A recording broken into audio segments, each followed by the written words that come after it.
இயேசு கிறிஸ்துவின் நாமத்தில் உம்முடைய சமூகத்தில் வருகிறோம் அப்பா.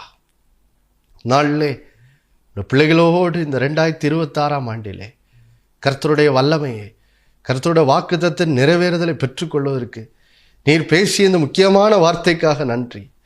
பயப்படாதே என் மகனே, என் மகளே, விசுவாசம் உள்ளவனா மட்டும் இரு.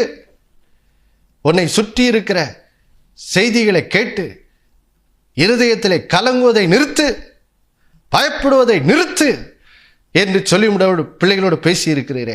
இந்த வார்த்தையின் மூலமாய் இன்றைக்கு யார் யாரோட உள்ளங்களெல்லாம் கலங்கி போயிருக்குதோ, யார் யாரோட உள்ளமெல்லாம் பயந்து போயிருக்குதோ, யார் யாரோட உள்ளமெல்லாம் கர்த்தருடைய வாக்குத்தத்தத்தை குறித்து அவிசுவாசப்பட்டு கிடக்குதோ, அல்லது கர்த்தரை குறித்த ஒரு நம்பிக்கை இல்லாமல் இருக்கிறாங்களோ, ஓ ஸ்தோத்திரம், இந்த நாளில் நம்முடைய பிள்ளைகள் அந்த நிலையிலிருந்து விடுதலையாக்கப்படுவார்களாக இயேசுவின் நாமத்தினாலே. பயத்திலிருந்து விடுதலை உண்டாகட்டும், அவ நம்பிக்கையிலிருந்து விடுதலை உண்டாகட்டும், அவிசுவாசத்திலிருந்து விடுதலை உண்டாகட்டும் இயேசுவின் நாமத்தினாலே.